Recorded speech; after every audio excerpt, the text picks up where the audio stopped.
Je fus bien étonné, en y rentrant, d'apprendre que le comte Ferrand n'était pas encore parti. Les chevaux de poste, arrivés depuis 6 heures du matin, étaient attelés à sa voiture.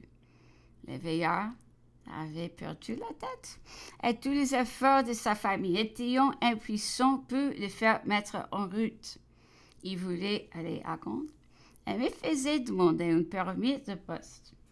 Je m'obstinai à ne pas vouloir le lui donner, à déclarer que je n'étais rien, qu'il était tout, qu'il pouvait se protéger de sa propre signature.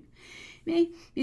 Le Ferrand, préoccupé de cette pensée que le retour de l'empereur était le résultat d'une vaste conspiration et que je n'étais un des chefs, voulait avoir une pièce où ma signature se trouvait, persuadé qu'elle seule pouvait le protéger dans son voyage et surtout dans les rues de Paris.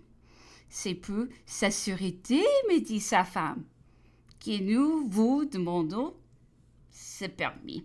À ce moment, je ne pensais plus et je lui devrais un permis de poste qui ne lui servit en rien, car il n'eut pas besoin de le tirer de son portefeuille jusqu'au lien, où il se retira pendant plus de 6 semaines.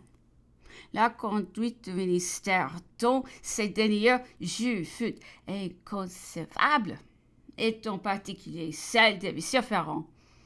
Avant de partir, le roi avait fait une proclamation qui prêchait la soumission aux Parisiens et par conséquent à toute la France. Cette proclamation était insérée dans le moniteur du vin. Elle devait faire tomber les armes à tous les royalistes. Cependant, un de mes crimes est d'avoir arrêté le départ du moniteur et des autres journaux. Mais si l'on attachait une si grande importance à la publication de cette dernière volonté du roi, pourquoi, M. Ferrand, ne l'a-t-il pas fait partie la veille par des estafettes?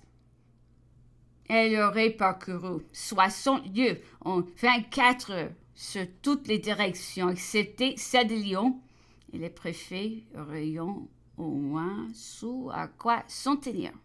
J'ai toujours soupçonné que M. Ferrand ne se pressa pas de l'expédier parce qu'elle ne lui plaisait pas. Cet homme fait assez connaître ses penchants et ses opinions pour que je ne le calomnie pas en pensant qu'il voulait une guerre civile. Et la proclamation n'allait pas à ce but.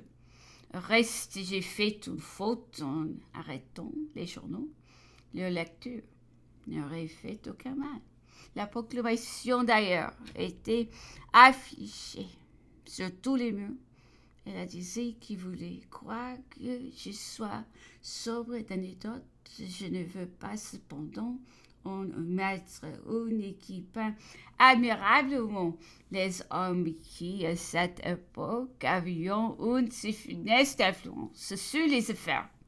Cette proclamation avait été rédigée par le chancelier d'Ambray, mais l'ordre de son insertion dans le moniteur n'avait pas été délivré. Le rédacteur de ce journal alla trouver vers 10 heures du soir M. de Vitrolles, secrétaire du conseil, pour lui demander l'ordre. Celui-ci l'envoya chez le chancelier. Cet homme sonne longtemps sans qu'on lui ouvre. À la fin, le Suisse de la porte lui dit à travers sa petite fenêtre qu'on n'entre plus chez son maître et qu'il dort, et puis se retire. Monsieur, c'est désolé de ne pouvoir plus obtenir audience même du portier. Faites un vacarme si long et si brillant en s'annonçant de la part du roi qu'il fallut enfin les laisser entrer et monter. Ce fut encore notre cérémonie avant de pénétrer chez son Excellence, les valets de chambre, à réveiller, à faire habiller, et puis le maître enfin à tirer des bras du sommet. Voilà, messieurs, devant les chefs de la justice, Il lui demande de l'ordre pour l'insertion dans le moniteur. Oh, dit-il, la proclamation, la connaissez-vous? Et sans attendre de réponse, Monseigneur la prend dessus. Si, je vais. Il se met à la dire lentement, complaisamment, avec des pauses et des inflexions de voix qui démontreront toute sa tendresse pour ce chef-d'œuvre. Voilà, dit-il, un des morceaux que j'ai le moins travaillé. Et j'ose le dire, un de ceux qui fera le plus de sensations.